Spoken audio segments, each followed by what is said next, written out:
My pod is Boston, my pod is pure. I've got a Mukka, his name is Jord. It's Mukkapod, it's Mukkapod, it's Mukkapod, and we're gonna talk about some characters that ain't even real, and hope someone gives a shit. Ah, kid. There you go. Welcome back, everyone, to yet another episode of the Mukkapod podcast, the, I'm emboldened to say, best geek culture podcast on the internet, because you might have a good podcast, but you ain't got Jord, and you're never going to have Jord because he's mine, so fuck off. Yeah, thank you. It's alright, mate. Thank you. We cover everything in the world of the geek sphere, whether it's movies, comics, gaming, or anime. You name it, we've got it. And if we ain't got it, you don't fucking need it! You don't fucking need it, mate! Sorry, I've wanted to say that for like 2 He stole months. my... Go on. You say it then, go on. I'm with you. Go on. If we ain't got it, yeah, I don't fucking need it. There we go. That's beautiful. I am your host, Jamie, and with me, as always, is the illustrious, the legendary, the man, the myth, the legend. We call him the ribbed condom of podcasting because he's here for your pleasure and he's always dependable when times get hard. It's Jord. How's it going, Jord? I'm gonna need a second. You're gonna take that in. Yeah, I'm good, mate. We need to come up with a pseudonym, I think, because you don't like me using your full name, and I always give you these really long intros, and then it's like, it's Jord. It's a single syllable. Nah, that's better. I think that works. Yeah. You know, like when you really need to sneeze and then it doesn't happen. Like you want to sneeze, it's coming, and then it doesn't happen. And then it's Jord. And then it's Jord. Yeah. Mate, I'd like it if every time I sneezed it was Jord. all right. A little bit. So this is Mukkapod. We're a geek culture podcast. The way this kind of works format-wise.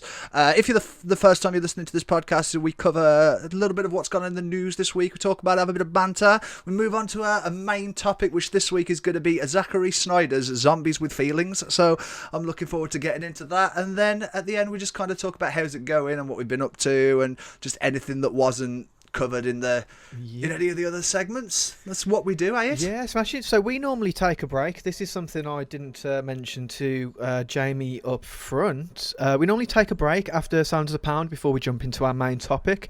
But we're not going to do that this week. No, well, I'd like to take the break before Sound of the Pound because I feel like we're going to have not so much to say about Army of the Dead to fill a full segment, but also we're probably going to have quite a bit to say about one of the trailers, or maybe even both of the trailers in Sounds of the Pound this week. So we'll bosh through the news. You guys probably won't notice any different, apart from when we say they will now. Break. They will now because you've said it. I need to stop laughing because we've got a little bit of sad news up front this week. Sorry, I was just I was going to hijack the podcast up front real quick. Because now it was probably months ago at this point, we spoke about how in America people were scalping Pokemon cards out of Happy Meals and all of this nonsense. Well, finally, somebody at Nintendo listened to Mukkapod and heard that we want it in the UK too. So Shigeru Miyamoto directly. He watched that video with a gun to his head that I made. Don't take that out of context. Watch the video. Link it now. Link it. I'll forget. That's the fucking problem. Taking it out. You're trending, George. You've been cancelled. Oh no. At least, to be fair, at least I'm trending. You know, we'll get a few subscribers. Anyway, it's out in the UK now, and I force-fed my daughter, much to her happiness, a Happy Meal. Do you get it? And I just wanted to do a quick review. It's not an unboxing because you really think I could have waited like days to open Pokemon cards that were in front of me, but no. So this is what they come in. This little cardboard thing here. And then you open it up. That's so cool. And then on the inside there was this, which, spoilers, contained Pokemon cards. And then what's left is this little puzzle in the back. And then we've got... Treat that with respect, man. There's people that are fucking beating people up in Walmart for that. Yeah, so we've got these nice scenic pieces of card, and you get a sheet of couple of Pokemon, stick them on there, make your own Pokemon scene. How good is that, Jay? You'd start human That's so animator. good. That is so good. Next stop, 4Kids Studio, or whoever makes Pokemon these days. I thought you were just going to say next stop 4Kids. Yeah. I was just so energised after buying my Happy Meal. So I'm about to tell a story that makes me a bad parent. Go on. Beware. I've got one of them. So I got 2 Happy Meals for me and 1 for my daughter. Have I told you this already? No. Okay, well I've purposely not told you so I can tell you here. So I opened the first pack and I'm chuffed, right? On the front, it's a shiny Charmander. Nice. Absolutely bossed in. Nice. And then you get, say, a couple of commons, also marked with a little 25th anniversary logo. But who cares? These are cool. They're I can not understand why shiny. people were scalping them now. I kind of get it, to be honest with you. Yeah. And then I open the next pack, and it's a fucking shiny Froakie. Oof. Which is a bit of a hit to me, right? So those are my 2 packs done. So I have a 3-year-old daughter who I also bought one for. Now this is all before I've even ate a single chip, obviously. I open my daughter's pack for her, and what do I see right at the front? You robbed your daughter. I see the shiny Pikachu that everyone loses their shit over, and you know what, Jamie? Is that the one? That's the one. I don't know. I'm guessing so because it's beautiful, but it's probably not. There's probably something better than that out there. So I'll show you what I did. So be me. You've got the Pokemon. You got the pack open in front of you. She hasn't seen what's in there yet. Yeah. I quickly slide out the commons from behind the Pikachu, close the pack back up again, and hand them to her. Scum of the earth. Pocket the Pikachu for myself. Right. Feeling like a bad parent. I want to add, she doesn't give a shit about Pokemon cards, right? She thinks Pikachu's cute. I bought her a Pikachu cuddly toy. That's fine. It's not a shiny Pikachu. You know what she would that do would to have this made card? a day. You know what she would do to this card? Well, I'll show you, mate. She would just... Straight away. No, I copped it. Got ya. He's a madman! A madman! George, you're unhinged. Calm the fuck down. So, I would like to officially announce that I am a terrible parent. No, but you won though, didn't you? No, do you know what I mean? The cards that I did give her, they just stayed where she put them essentially for like 3 days. She never touched them again. She loved the stickers. I gave her some of mine. But I'm still an awful dad. Whatever helps you sleep at night, mate. Yeah. Honestly.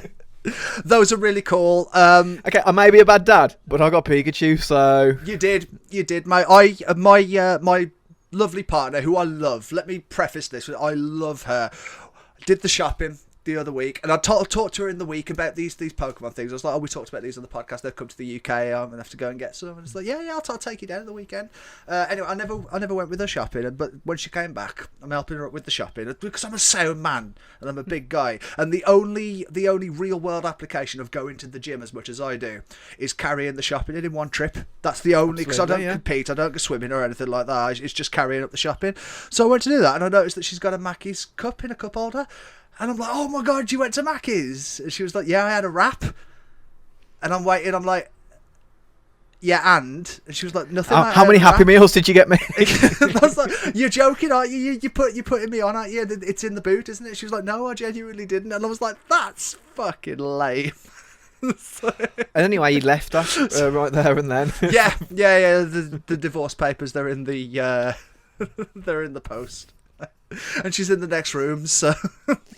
No, I didn't really care all that much, but it would have been nice to have. Yeah, we believe to be you, in your position right now. You didn't really care that much.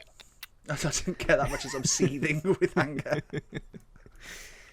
All right. You didn't care that much about the breakup after what she did to you. That's what you mean. No, I didn't, man. I'm drowning my sorrows in the Pokemon cards. I'm just wiping my tears away with a shiny Froakie or whatever you can get. They are really cool, though, man. I'm gonna have one of those for next week, I think. Yeah, I mean, I was all ready to only eat Happy Meals for like the next month, but I mean, I'm kind of happy with what I got. I'm happy with it. I think you got to I'm gonna go leave back. it Do you know exactly what you can get? Do you I know don't know, but I don't think I want to because I need money to survive, not just for Pokemon cards. I was thinking it would take the mystery out of it, but yeah, you are right. You're gonna need that money to survive, aren't you? I am. Yeah, I am. Right, sorry for hijacking the start of the podcast. That's not a problem. Not That's as not a sorry problem. I am about stealing a Pokemon card off my daughter, but I'll tell you what, when she's old, when she appreciates Pokemon cards, I'll let her look at it. You give it her on wedding day, on your deathbed. Yeah, I'll leave it to her in my will. How about that? That's not a bad idea because it might increase in value actually. So Oh yeah, bank that one.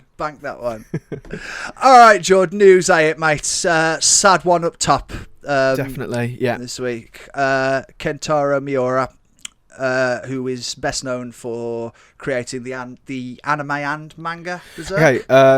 So I right here have a copy of Berserk Volume 1, and I have read this. It's not something that I carried on with. Just it's not for me. But I do know how much it's influenced anime and other mediums around the world. Yeah.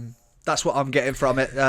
Like Kentaro has unfortunately passed away, and at 54 years of age, which is way too young. No age. Way too young. He didn't. I don't. As far as I'm aware, as well, he didn't even get to finish Berserk. I believe it's ongoing. Which is just a shame because it's his life's work, isn't it? What do you do in that situation, though, man? Like, do you carry that on, or is his legacy more important? Or I'm unsure. I'm not aware of a situation where it's happened before.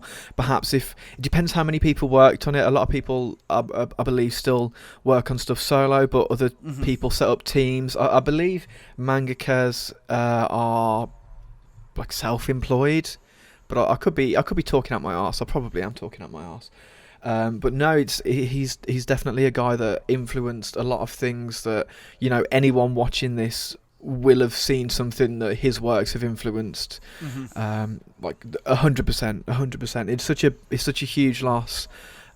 Such a creative genius, works were loved by so many, and at that age as well, he's too young, man. It's too young. It's a horrible age to pass away. Yeah, I'm going to echo your sentiments because I am unfortunately unfamiliar with Berserk, but what I'm getting from looking at sort of just the outpour of sort of tributes and the outpour of emotion on this is just how influential this guy was.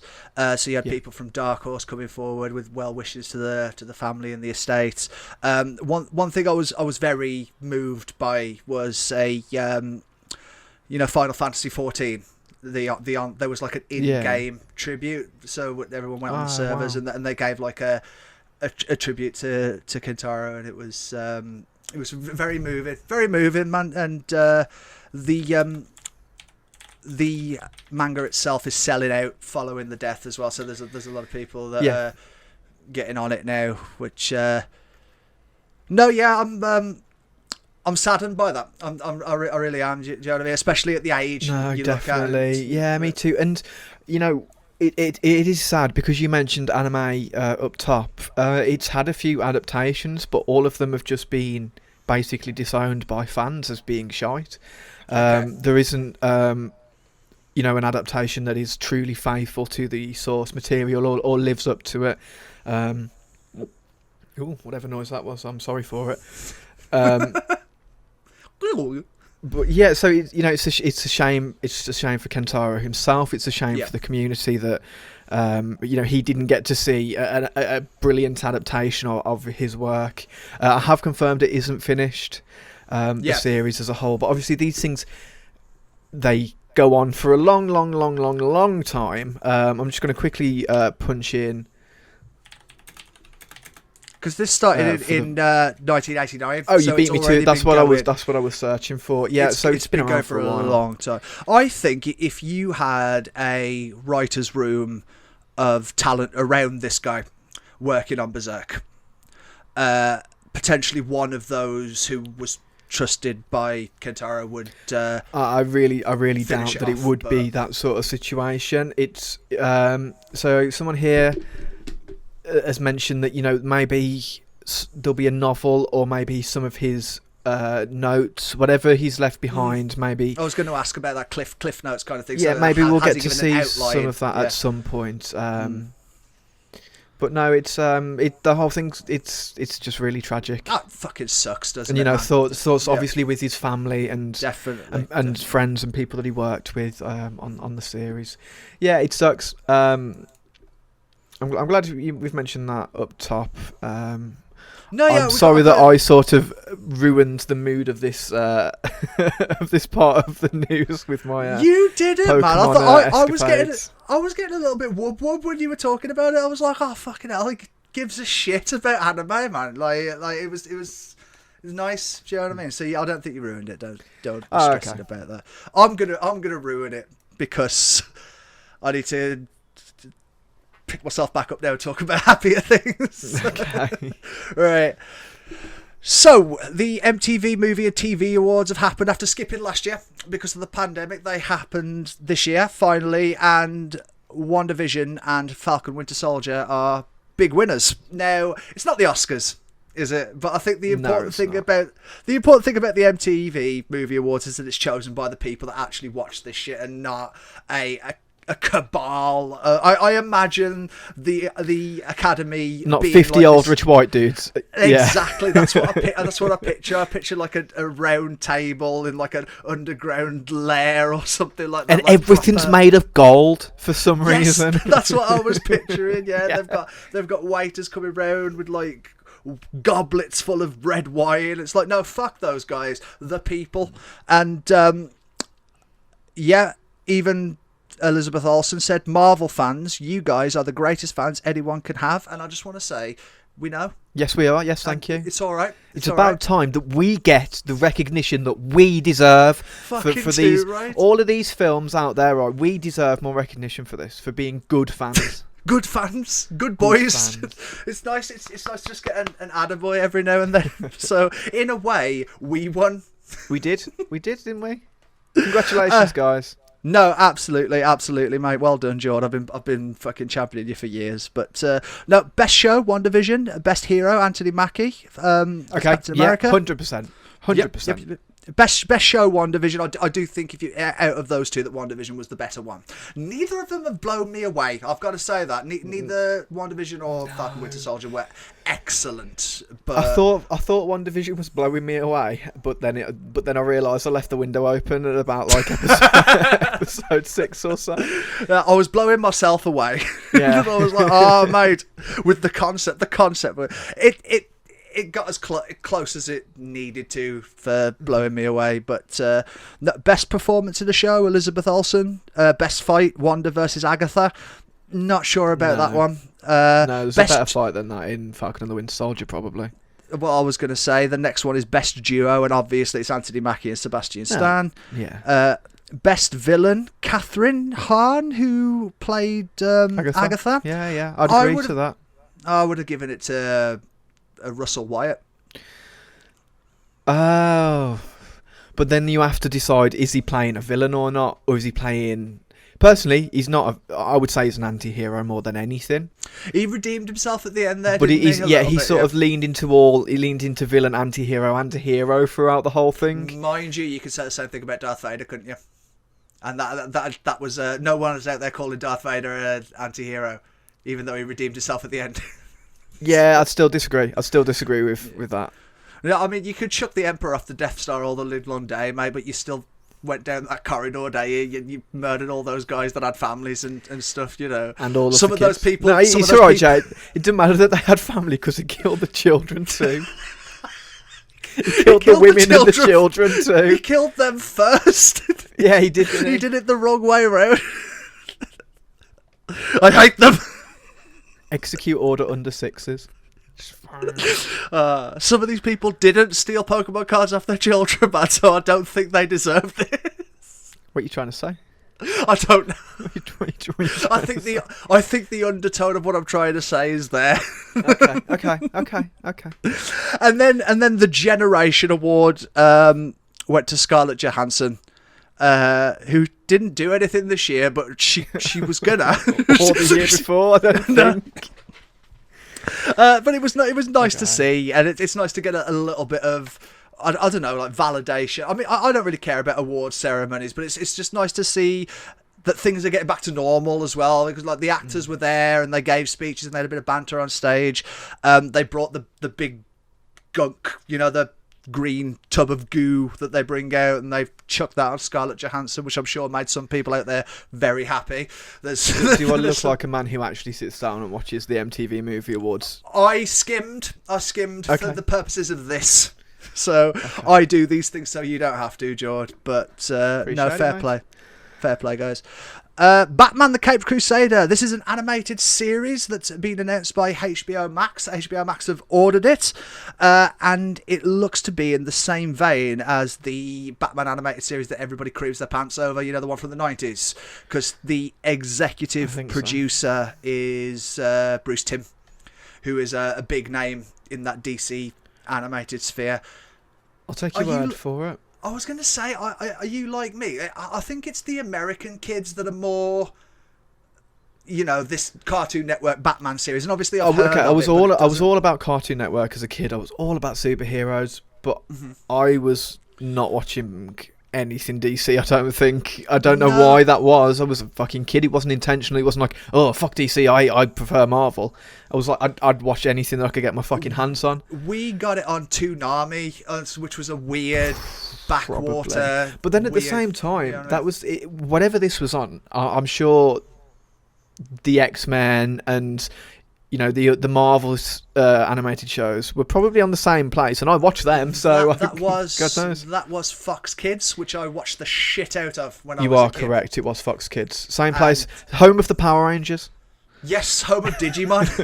I remember that lineup, man. Power Rangers, Digimon, X-Men, and Spider-Man. It's like, that's a cream dream, that is, man. To just sit down there and watch one block of Fox Kids programming, I'd die a happy man. I need to do one more before I die. It's time for him to make a comeback. It is, except not because it's Fox. So it'll be Disney now. Yeah. It's not the same as like sitting down on Disney Plus and choosing what you're gonna watch. I could create my own Fox Kids block. What these streaming services are all missing out on is adding a channel function where it's the same stuff at that, like, how fucking channels work on terrestrial television. Just to have an option, just stick it on. You've got the catalogue, stick things in a random order for all I care. But you're right, it would be nice to just. I'll tell you what, I probably wouldn't put any of the shows individually on from the animated like superhero stuff that's on Disney Plus. It's hard to go back, to be honest with you. It is, but I'd click that button and let the algorithm chuck something at me, especially if I could like text you and say, "Oh, Jay, click the button." Something good's happening. Yeah, exactly. Because like it's not. It wasn't about watching individual episodes when I was younger. It was more like whatever they decided to show me that day, that's what I was going to watch.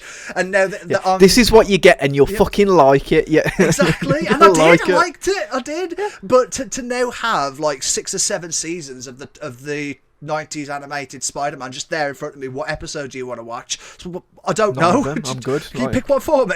Yeah.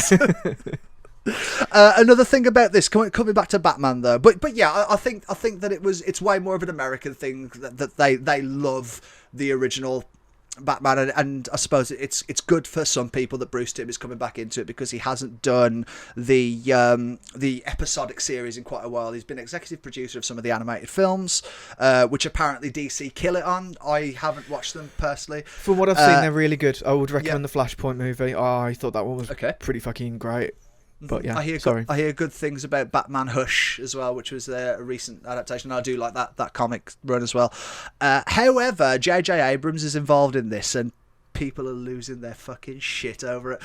So J.J. Abrams is one of the executive producers, along with Matt Reeves, who's doing the Batman. This is going to be quite interesting, but I've got some comments. I've got 3 comments in front of me that really stood out to me while I was gathering for this news segment. So they're all anonymous, so I don't have usernames or whatever. But one, oh no, why JJ? He ruined both Star Wars and Star Trek, and now he going to ruin another childhood favourite. Angry emoji. That's one. I have been a Batman fan since I was 12 years old. The Batman animation show in the 90s was outstanding, but what I have read, J.J. Abrams, no H, all caps, Abrams, has done a story for the character. It's going to be shit. JJ is an ass kisser. I think that's how it's spelled, Abrams.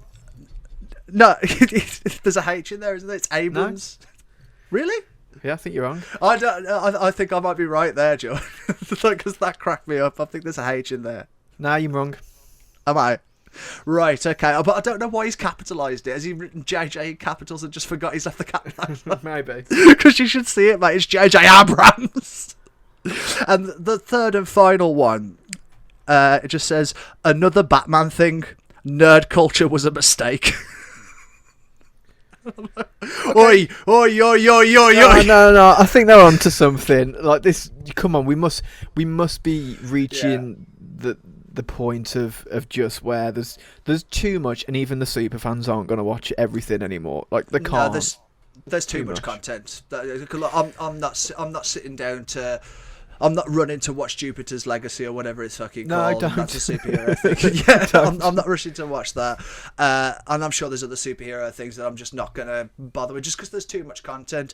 But to say that nerd culture was a mistake, all of these other people trying to cash in on Marvel's hard work just fuck off and stop satirising the market, because you're gonna kill this for us before we're ready for it to go. No, exactly. We got Phase 4 to look forward to now, man. Come on.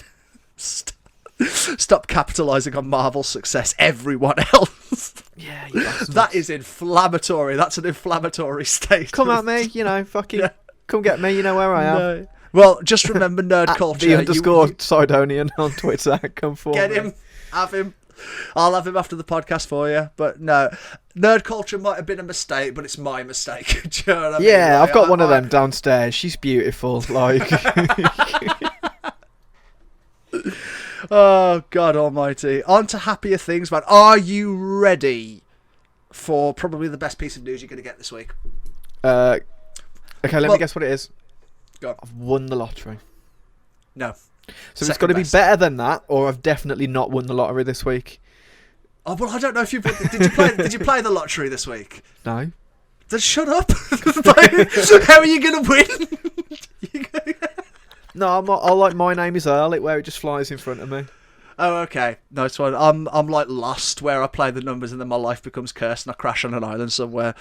But yeah, the Switch, the Nintendo Switch, which the more I'm experimenting with and the more I'm playing different games on it, is a fantastic piece of technology. And analysis shows... There's been a lot of talk this week about the PlayStation 5 outselling the Xbox Series X. That's been in a lot of headlines and whatnot. Is that news to anyone? Exactly, but what is news and what I'm quite happy to hear actually is that the Switch has sold more than both of them combined. So whereby PS5 sold 2.83 million. Xbox sold 1.3 million, and the Switch in quarter 1 2021 5.86 million. Okay, so this is what we're getting from the Switch now. It's crazy numbers for a console that is 4 years old almost, or maybe even, I think it came out in March, so it might be over 4 years old now. It's fucking stupid, right? It's crazy. Personally, I don't know what's driving it. Console, though, to be fair. It kind of is, and that's the thing. In theory, Nintendo could have the Switch forever now and just keep releasing hardware revisions, bringing up what sort of the level of game that it can process, while keeping everything else, because this works. This form factor, it works. They've just done something right that the other console makers out there just haven't, and probably won't be able to. Definitely not. I've got some theories, because you said you weren't sure what was driving it. So number one, it's handheld, it's portable. Do you know what I mean? Number two, very hard to get a hold of a PS5 or an Xbox. That is a big. I don't think that's a contribution to Nintendo's numbers being high, but it's obviously a contribution to Sony's being so low. Yeah. Number three, very casual as well. There are some casual games that you can get for it. And number four, very family friendly as well. A lot of these franchises, Mario, Pokemon. Yeah, no, I would agree with everything that you've said, but I don't think that alone gives it these sorts of numbers. I think what's put it over the line is how much third-party support it gets. Oh yeah, definitely. And I think without that, this would be it would have sold so much less, especially now, years after it came out. Well, I didn't even realise it was 4 years old until you just said it. It feels like newer tech for me. And when people are talking about the console war, I mean, the console war's for fucking teenagers, but when people are having that conversation, it's always like Microsoft, Sony, Microsoft, PlayStation. Everyone forgets about this little outlier, this tiny Everyone little forgets box, about Nintendo, where every other generation or so, they just kill everyone else with something. Yeah. Normally it's something handheld, but you know what? Their bank account isn't handheld, it's No, definitely not. It's definitely not. No. I'm beginning to think that we would have had a Switch revision if the Switch had slowed down at all, but instead it's sped up. Switch keeps speeding up. It's just getting bigger and bigger. People at work are telling me like, I got like at Christmas, the amount of people I knew that got their kids Switches, not fucking PS5s or anything like that. It's all Switches, and it's kids from the age of like 8 up to teenagers, and then I know adults buying them. It's nuts. I think what is the key demographic for a Switch? Do you have two hands? Yeah, you have two exactly. hands. I think this is the last thing I'll say about it before I move on, but I think people like you really help the case for the Switch as well, because generally if you pick Nintendo as your primary console, it's not just like having a PlayStation or having an Xbox. You fucking love that thing, and I've had a Switch for years, and you've told me, you've been like, what games have you got for it? I was like, well, I've got Pokemon Sword and I've got Pokemon Let's Go. You wasted your Switch, Jay. You wasted your Switch, 100%. and then the more I've heard you talk about it, and the more that you've kind of, even though I already had it, you've kind of sold it to me. Do you know what I mean? And I've brought more games for it. I've experimented with it, and I'm on the hype now. Do you know what I mean? For somebody, who, I'll take my check in the post, Miyamoto. Thank you. I thought you were going to ask me for money then. I was like, I'm going through a messy Pokemon card related divorce at the moment, mate. All right. Sorry, I forgot. I haven't got cash on the hip. Do you know what I mean? Yeah, that's fine. Oh, brilliant stuff. No, but that's good news. Good news for Nintendo and its fans. It is, and also I think the difference in something I want to just quickly add, the difference in numbers between Microsoft and Nintendo here probably means that their relationship's going to continue, and we're going to get more Microsoft games on Switch, which we had started to get, with stuff like cUpHead and all of that, which is great, because cUpHead is, I mean, come on, it feels like it was made for Switch. If you haven't played, you need. Yeah. I know you haven't played it, but I played a little bit with you, and it was too hard. It is too hard. And I went home in a mood. It is too hard. Sorry, everybody that completed it in half an hour. We get it, mate. Like, we've got real bona fide badasses over there. But no, you can't mention how hard cUpHead is on the internet without 1,000 people suddenly running to come in and say, I finished it in half an hour. So you know what we should do? We should title this episode "cUpHead is really hard," so that all of those people come here and watch. Let's do it. Do it. No, I'll do it. cUpHead too hard? Question mark. And then we've got to have one of us in the thumbnail, like. Yeah, exactly. Or no, Jay, right behind me. There. Yeah.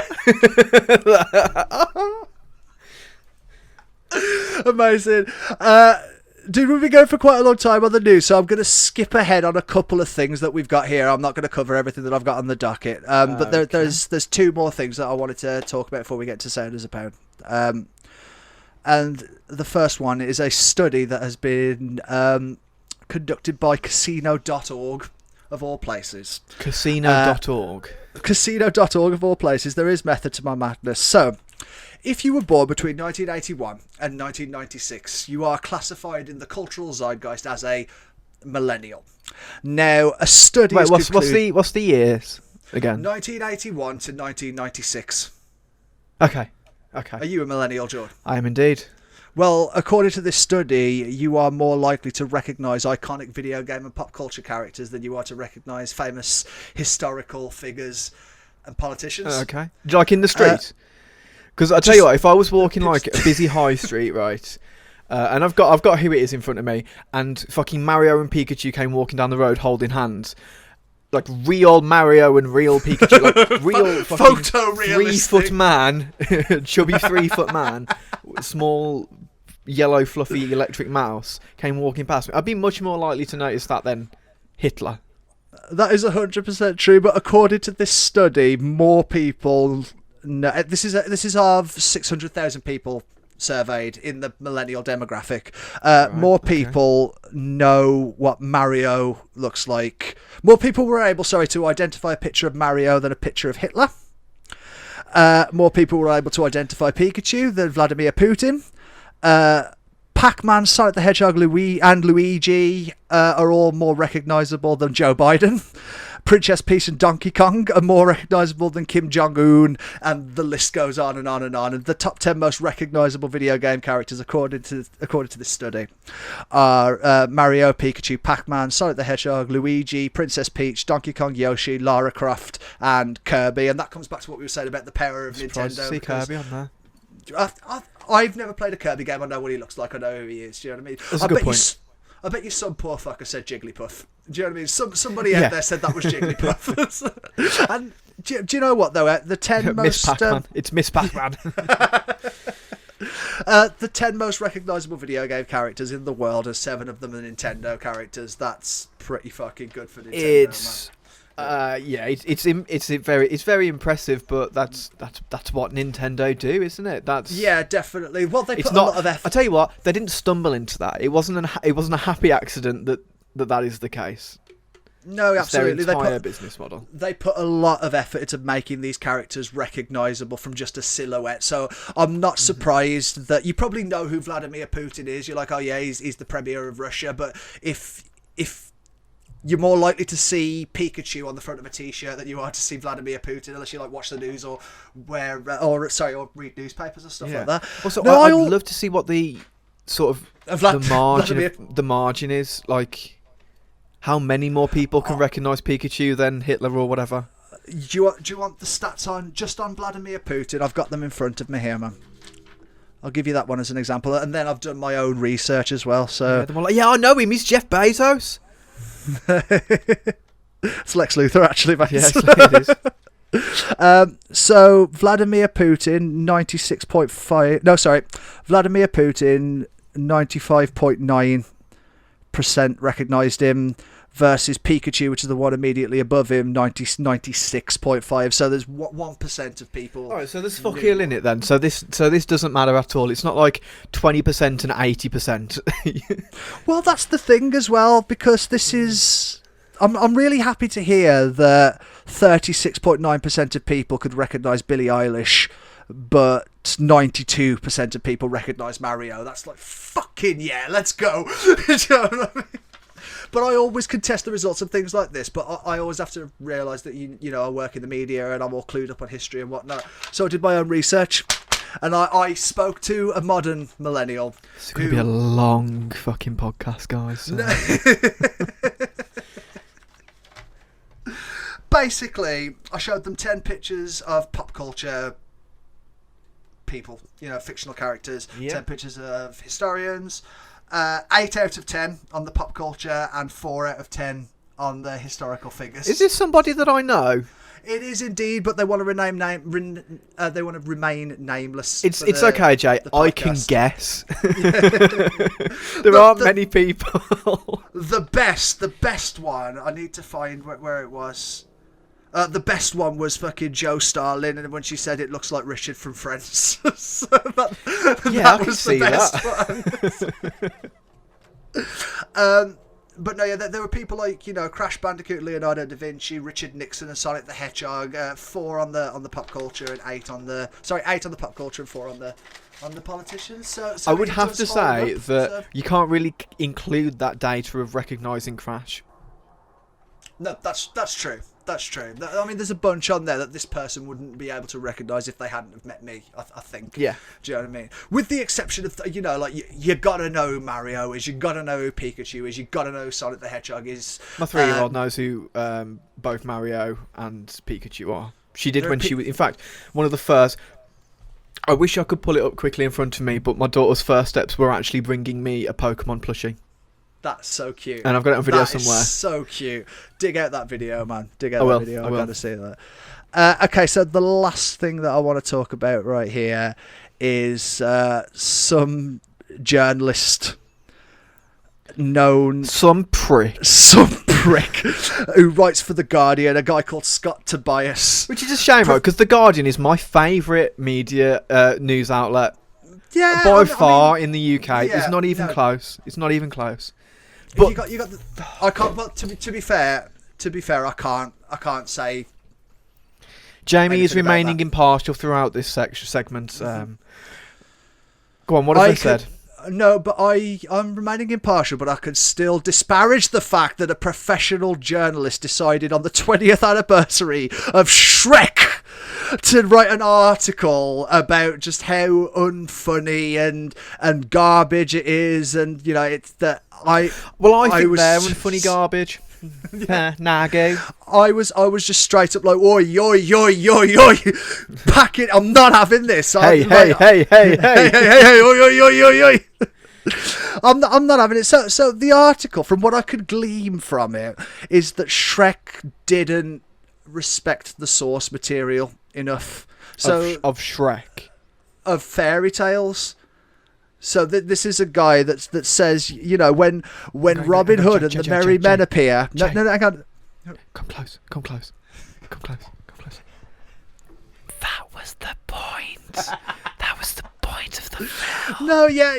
He said, like, he in the opening scene, he literally wipes his ass with the source material, and it's like, this is, at the time that I saw Shrek when I was a kid, it was like, that was like a genuinely edgy film, and he goes on to say that its references pale in comparison to the Lego Movie and Spider-Man Into the Spider-Verse and Wreck-It Ralph, and I'm like, what are you doing comparing Shrek from 20 years ago to films that have come out in the last 3 years? 20 years ago? It's 20 years ago. Yeah. Okay, you go back and watch Shrek, maybe the animation doesn't like knock you off your feet, but No, when it I was doesn't. a kid, watching this on a little small fucking 4x3 CRT or whatever, you know, big box cubed television that was, you know, probably smaller than my head is right now. On VHS. No DVDs. On VHS. VHS. It looked phenomenal. It was the best thing I'd ever seen. I was used to like funny shitty as well. cartoon. I was used to Cow and Chicken at this point, for fuck's sake. Like, We gotta do a episode on nostalgic cartoons, man. Like it's gotta be done. We can't get into Cow and Chicken right now, but no, it's like the quote I've got here. When Robin Hood and his merry men appear in the woods, the film blows past the mythos in order to pay homage to the Matrix and Riverdance. So this is a guy that like his mom read Red Riding Hood to him as a kid, and he's really attached to the source material, and I just didn't like that Shrek's taking the piss out of it. So it's a cycle of hate, really. This is because he's having a go at Shrek for, you know, disparaging something that he enjoyed when he was a kid, and then we come at him for disparaging something that we that we loved as a kid. Sorry, and the cycle goes on and on and on. You're right there. You're having trouble with your mic.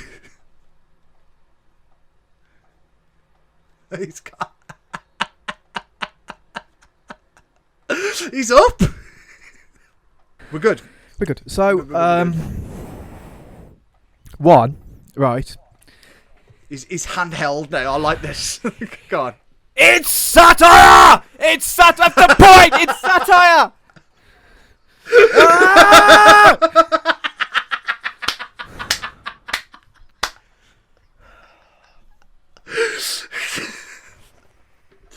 This is a professional journalist. This is his job!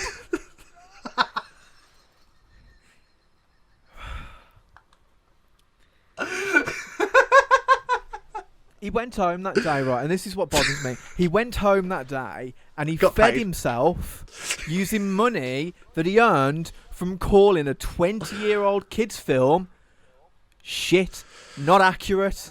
What's going on, man?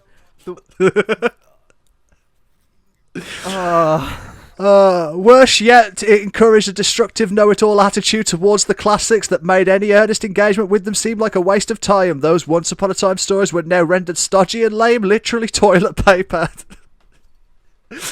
To quote my friend Jord, it's satire. I'm sorry, who's upset about this? Some fucking 2,000-year-old dead German brothers.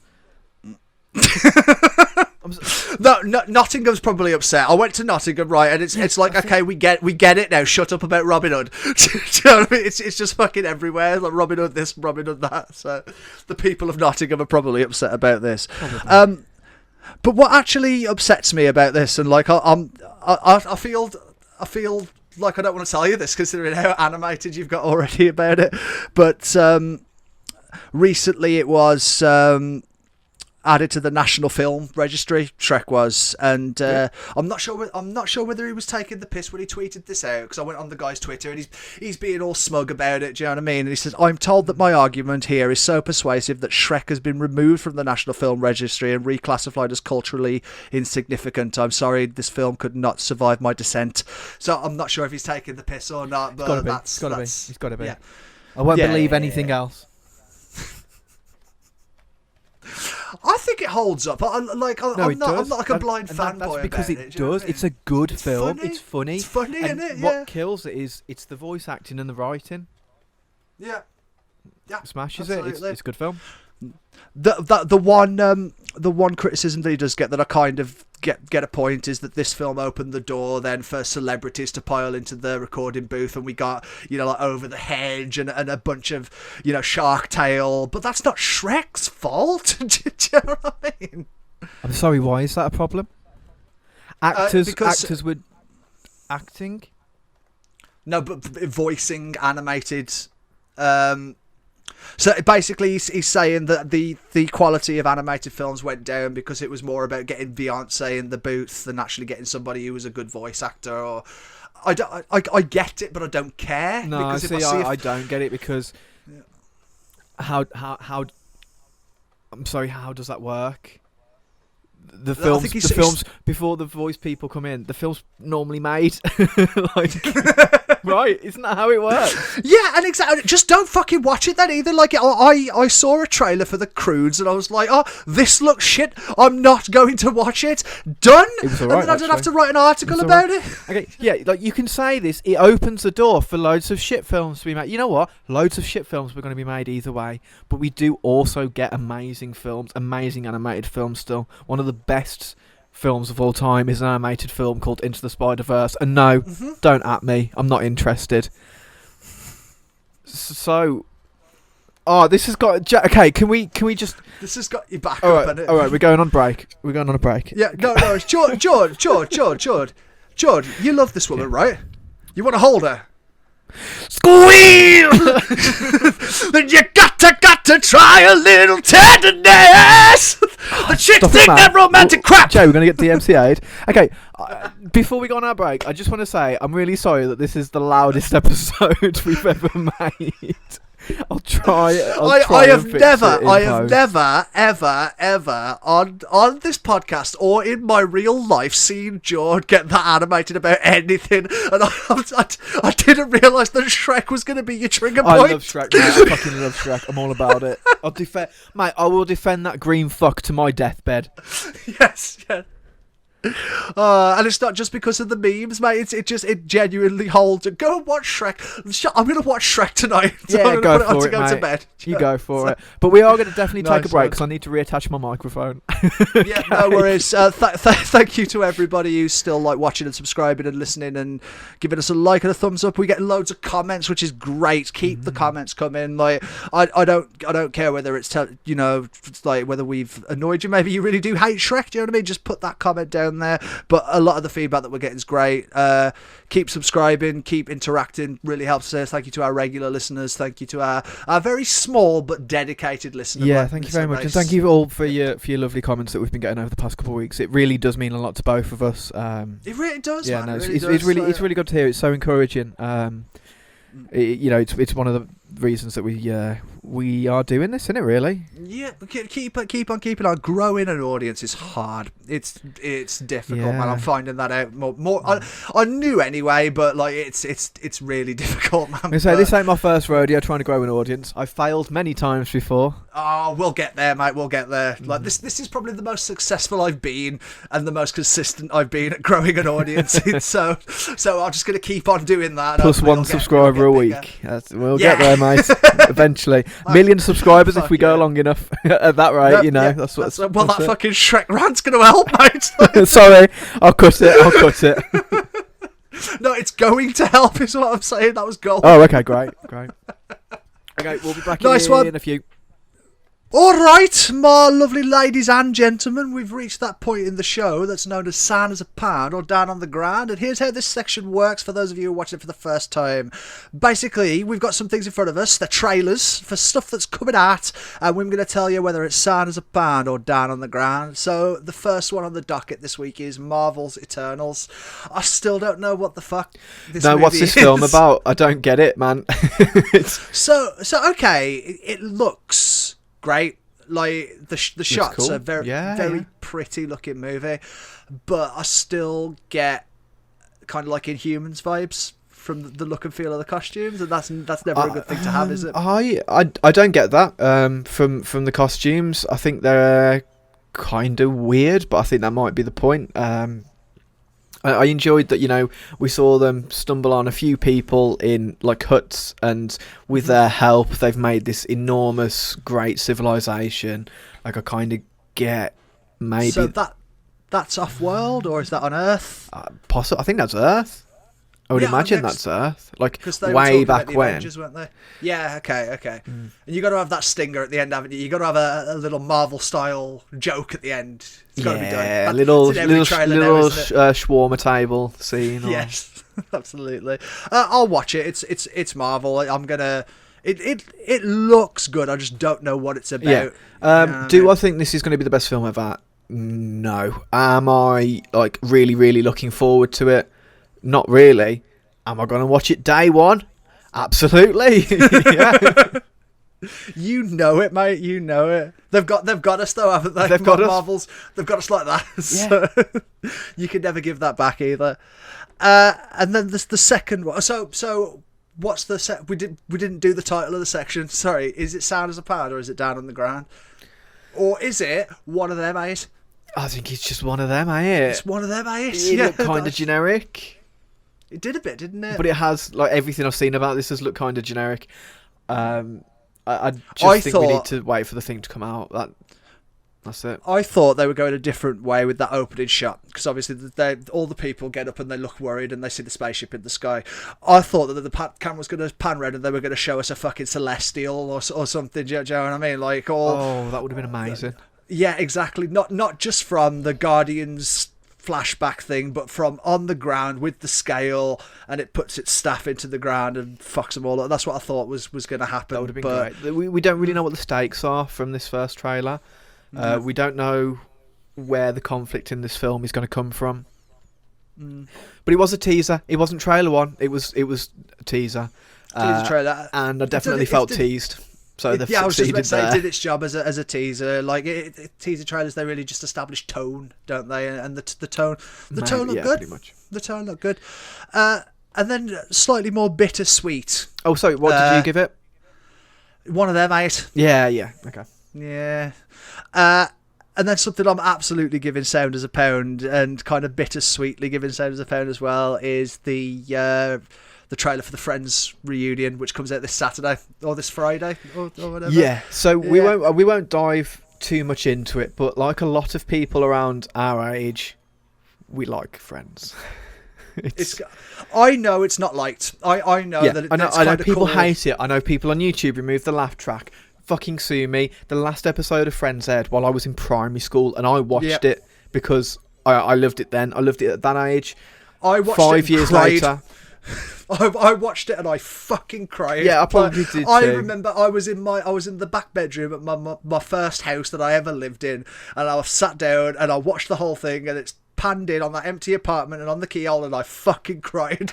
Yeah. Like, you can't take that away from me. Do you know what I mean? Like, but And now they're back, and I'm really glad that they haven't done a reunion episode, because time has not been kind to these people.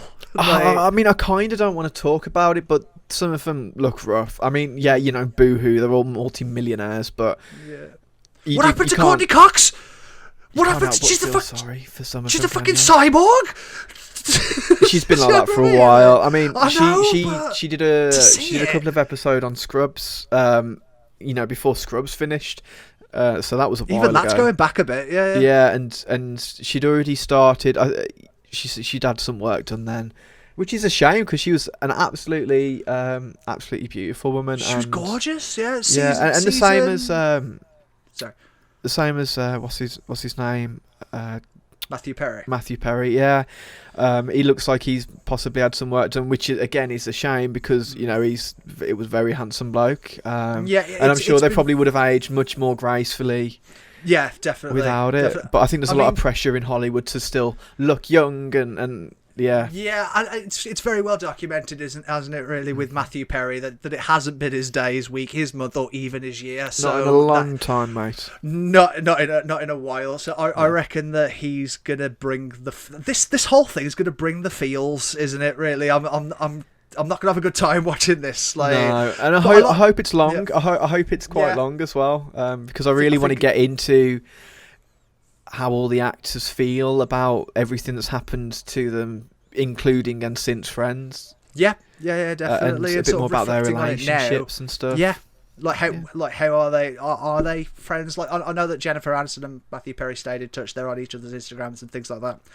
Obviously, Jennifer Aniston had a really good career. Matt LeBlanc did okay out of it as well, and so did David Schwimmer. Actually, I think, with the exception of Matthew Perry, they all did okay. Yeah, Lisa Kudrow still does well. Lisa Kudrow looks phenomenal. She's the exception. So I wanted to say that she looks amazing. She looks right out the last episode of Friends. She does. She looks really good. Which is weird because I remember seeing her a couple of years after Friends ended and thought, man, she looks old. But no, she looks really good in this. I thought that she looked old when in the last season of Friends, and it's somehow like she stepped back in time rather than forward, like the rest she of them. must have been looking after herself. Let's stop commenting on people's looks. No. But no. It's the first time we've seen these 6 people on camera together, and it is a bit jarring. So I feel like it would be remiss not to mention that. But it's not the main focus of it. It's great to see all 6 of them together. Again, it looks like they're doing table reads and recreating certain old scenes and whatnot. Doing some quizzes. I wonder if they're going to lose the apartment again. Yeah, we'll see. We'll get that glorious shot of Joey and Chandler coming in on the white dog. Yeah. Which is one of my favourite shots out of anything. I love that. There's so many shots in Friends. I think I've got to be a bit of a normie bitch, and I've got to go back to Ross and Rachel in the rain in Central Perk when they have their first kiss. That's probably my favourite shot in all of Friends. Wow, okay. I wasn't expecting that. Yeah, I like that. I like those guys. I did really quite like how most of them sort of they almost all agree that Ross and Rachel were on a break. Yeah, because they were on a break. It doesn't justify it though. Like you could wait if you're okay, Jamie. I'm going to stop you right there. Right, go on. This could turn into an argument, one that I am not prepared to have on this podcast. Okay. At least until maybe we do a full episode about it or something. Yeah, Jord's gonna go, we were on a break. Mate, I've only just reattached my microphone. Okay. How are you feeling, mate? Have you calmed down? Yeah, I'm good. My throat hurts a bit. So I won't bring up that it's hosted by... I might be a bit raspy. I won't bring up that it's hosted by James Corden then, because I think that'll just set you off again. Apparently, no good bloke. No, that's what I've heard as well. I've got no strong feelings against or for or against James Corden. But I really like Gavin and Stacey. I don't really like anything else he's done. I haven't really seen anything else that he's done apart from like scrolling through videos, and every now and then it's like a carpool karaoke will come up when when you're scrolling through on Facebook, and for whatever reason it's like, you want to watch this, don't you? And I'm like, no, I don't. And sometimes he's in the car with Linkin Park and I've seen it on Kate's phone. Do you know what I mean? Yeah. Not for me. Not for me. No, I shall be watching that on Friday, mate. I shall be. I really can't. I wouldn't watch the. Why would you watch the James Corden show when Stephen Colbert is a person that exists with content out there, man? Oh. That's true. Again, I'm not too familiar with his work. These American commentators and American hosts, I don't really go in for it. Do you know what I mean? Fair enough. I know there is that guy, but I can't remember his name. He's like. He must have made a real impression on you.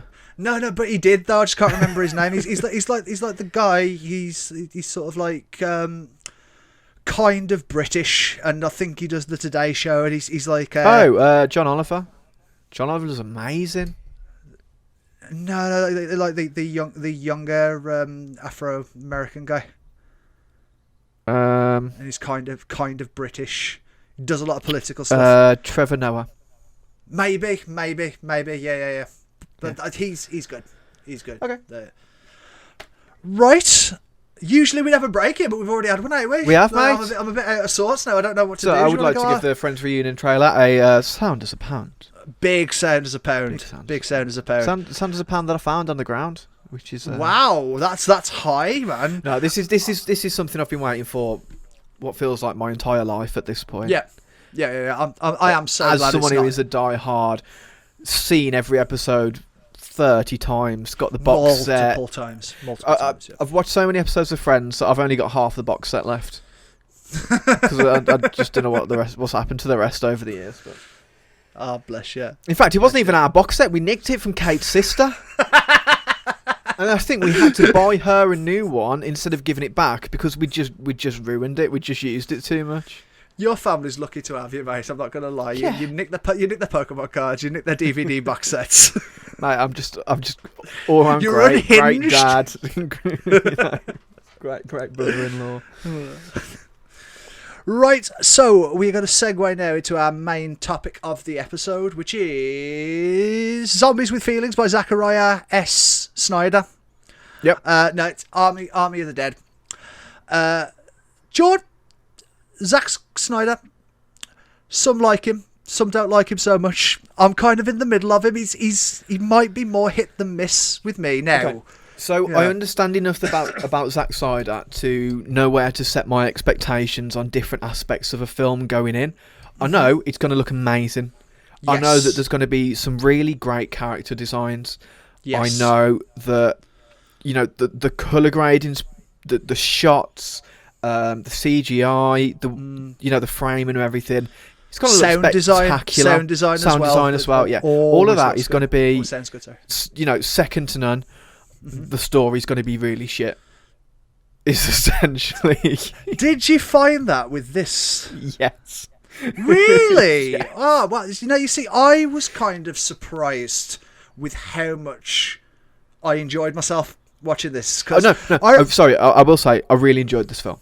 I really enjoyed it. Same. It's been, I got a little bit of trivia up top.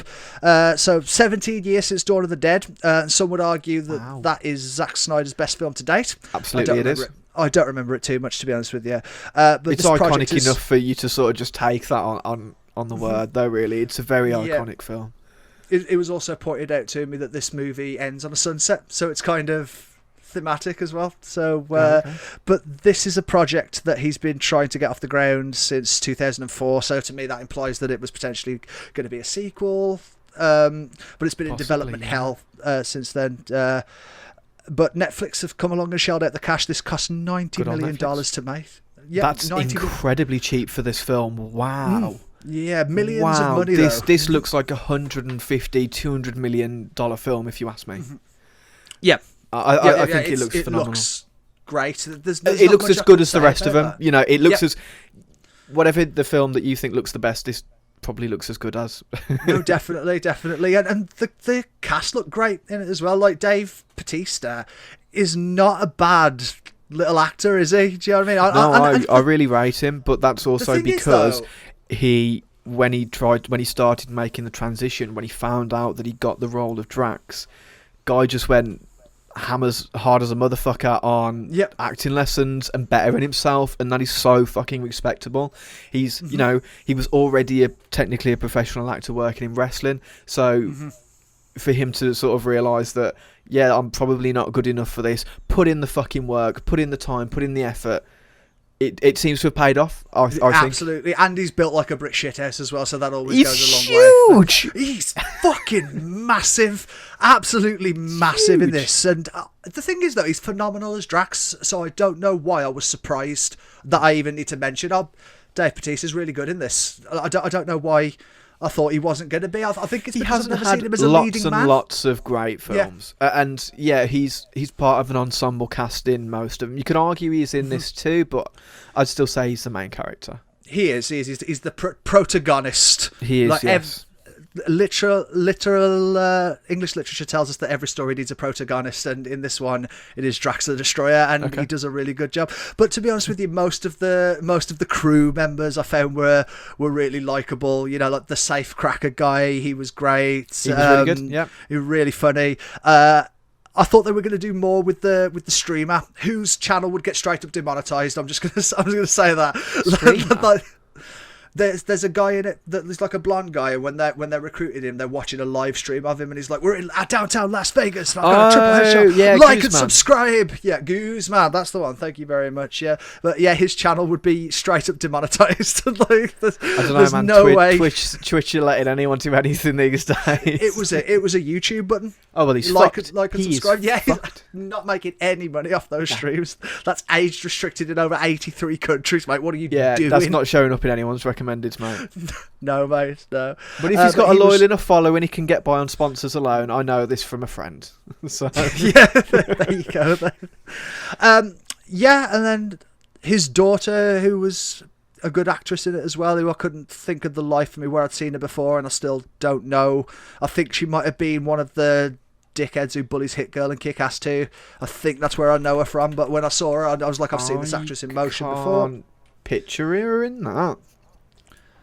I think she's one of the little high school bitches and part of that collective, the cheerleading squad. She is, I think.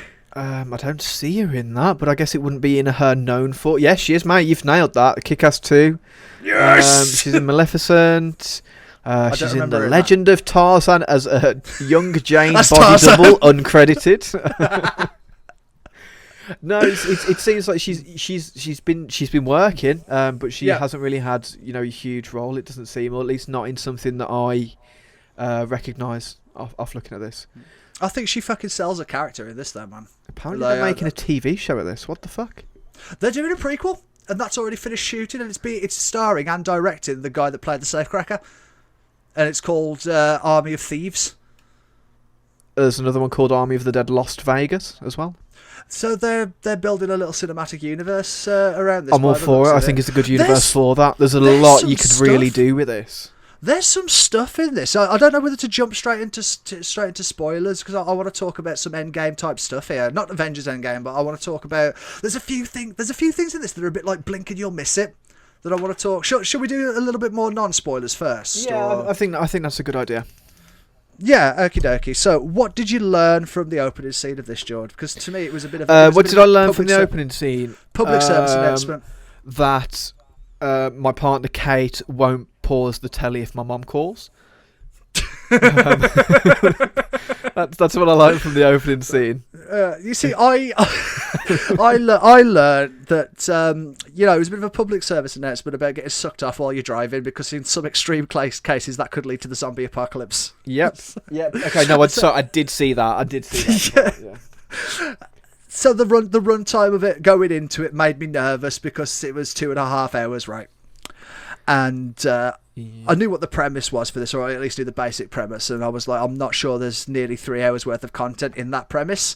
And then when the first scene was someone getting their dick sucked in the car, and that was the inciting incident for the zombie apocalypse, I was like, this isn't going to be very good. Yeah. But then that amazing credit scene with the cover of Viva Las Vegas came along and fucking put my mind to rest. That was what I missed. Yeah, so that was what I missed. I did, yeah, and I probably will when we finish recording here go back and watch it. Unfortunately, I haven't had time yet.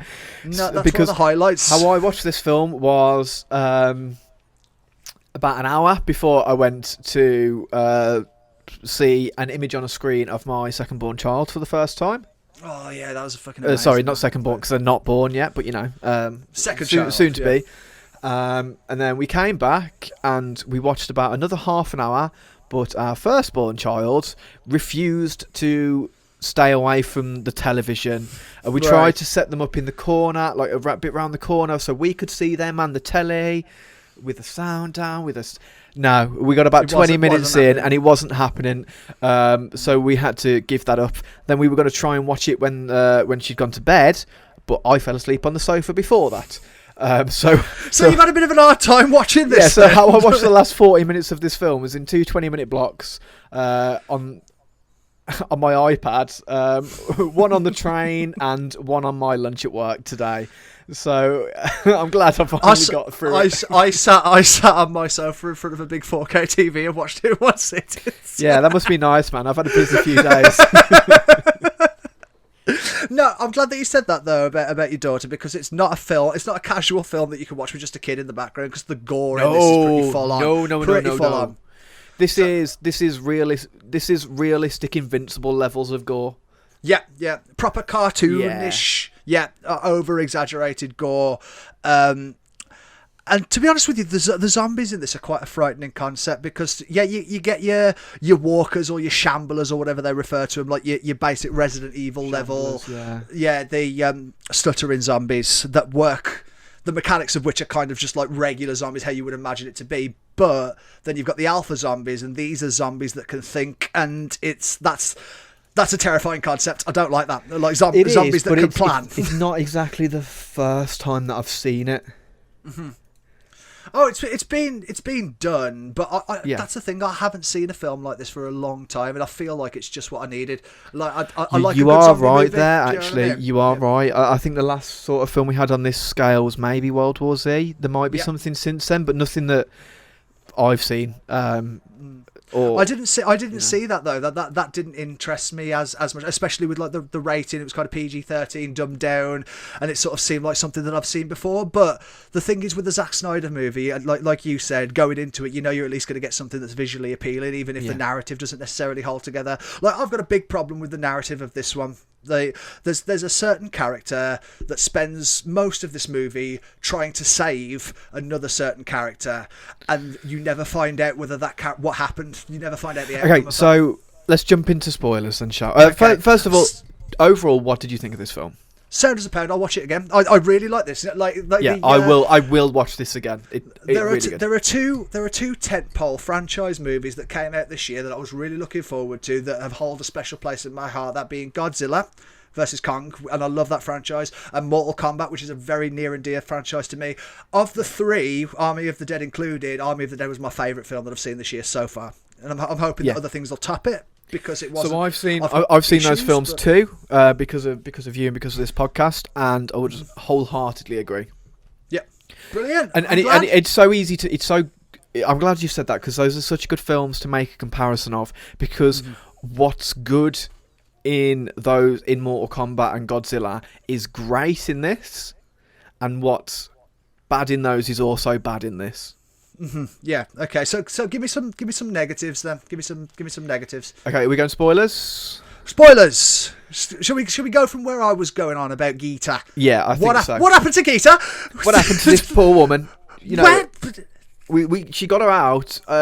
We don't really have much to say, but we've got to both have the same complaint. The whole film, Drax's daughter, is just all about saving this one person. It's worth risking a life for. All of this. And then the film doesn't show us what the fuck happens with her when the helicopter crashes at the end of the film. It's probably assumed that she died, but if that was the case, then you could have show gone us. Straight. Fucking show us. Yeah, show us the dead body, or show us her coming out of the wreckage and giving her a hug to console her. Because that's interesting. She just shot her dad. You assumed that she died. I assumed that she lived. Because of that, so there's a deleted scene somewhere that they need to stick up on the internet. Is all I can say. It's probably a 30-second. It's a 30-second clip, man. Like, you didn't. If it is a deleted scene, it's either a body under a pile of rubble, or fucking hell, that was a bit intense, wasn't it, guys? Oh, you shot your dad. Have a cuddle. Yeah. Do you know what I mean? Yeah, it's exactly. One of two things. Do you know what I'm saying? What happened to Gita? I had another point to make with that. but I forgot it, so it'll come back to me. That one will. But no, yeah, that's it. I got it back. Sorry. You could have you got people killed by going to that hotel for fuck all. If you're not going to show me the outcome of this, you got the helicopter pilot at least killed. You probably got Dave Bautista killed. Do you know what I mean? You killed Dave Bautista. Oh. And I hope you're fucking proud of yourself. That's a heavy burden to live with. Yeah, it really is. I thought because he got bit like Dave Bautista and the fucking last act with Dave Bautista is just so it's so good, and it makes me laugh so much because for the entire last act he's got this look on his face where he's just so horrified about what's going on. He cannot believe how bad it's got. It's like he's walked into a toilet stall and the person in front of him hasn't flushed. He's shooting. He's supposed to be badass, but it's just like and yeah, he just wouldn't have been in that situation and had to fight the sort of lead zombie if his daughter hadn't gone back for fucking Gita. So I would have liked to have seen the outcome of that. Poor Dave Bautista. No. So no one gets a happy ending in this film. No, it's kind of like a Rogue One situation, isn't it? Like all your main characters die or are left in a place. It is a bit, but I think it's a bit of a shame. I really would have liked someone to have benefited from all of this. Maybe even if it was just the guy on the airplane. I can't remember his name. Sorry. It's a V name, but I can't remember his name. Whatever his name was. Yeah, I thought he was. I really liked him and the safecrackers dynamic throughout the film. Yeah. And also, like, as soon as, like, at the start of the film, the safecracker goes to offer him up a fist bump, whatever you call it, and he's like, nah. And I instantly turned to Karen and was like, they'll do that. they do it, don't they? When the door opens, like that was a really good dynamic. But when he pulled himself out of the rubble at the end, because obviously he gets. I mean, fair play to the guy that thought he could. I've got written down in my notes here, my man is literally soloing the king of the zombies, but also RIP to the guy that thought he could solo the king of the zombies. And then I love a little bit of self-sacrifice from the safecracker, shuts him in, and then obviously when the nuke goes off... good, which is a shame because that was one of the characters that I really did want to see get to the end. Yeah, and I would have liked to have seen the other guy that we're talking about, the survivor. I would have liked to have seen him maybe get the charter plane, give the bunch of money, fly off into the sunset. But you don't get that. Do you know what I mean? No, you don't get any of it. No, to use that Rogue One comparison again, it's like everyone dies, no one gets a happy ending, and then the scene on the plane is Darth Vader coming down the corridor. Do you know what I mean? So everything's left on a bit of a fucking sour note. Yeah. Yeah. So I wanna quickly talk about what was Tanaka really after. Okay, so the implication there. So there's some real blink and you'll miss it moments, which I'll mention here. Do you mind if I just quickly say something first? Go on. What I've managed to put together in my head, obviously, yeah, because we saw the general uniforms, but there was something, and it was in this little till that they empty out at the start of the film, right? Is that right?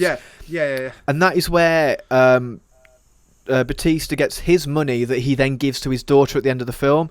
So the way I was reading it is she's probably got that super important thing, whatever it is, whether it's a code on a piece of paper wedged in the middle of those notes or a little coin in there or something like that.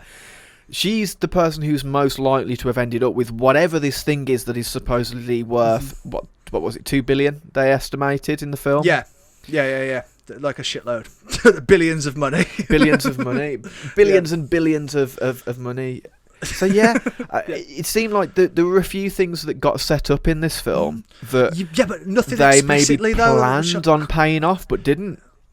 Maybe they're trying to build, like you said earlier, this cinematic universe, because there's a couple of things like that. Potentially, like the monologue about the timeline. You know, look at these poor souls that were here before us. It's like, no, that's us, and we're part of this continuing loop. And then if you look at it, they're dressed the same.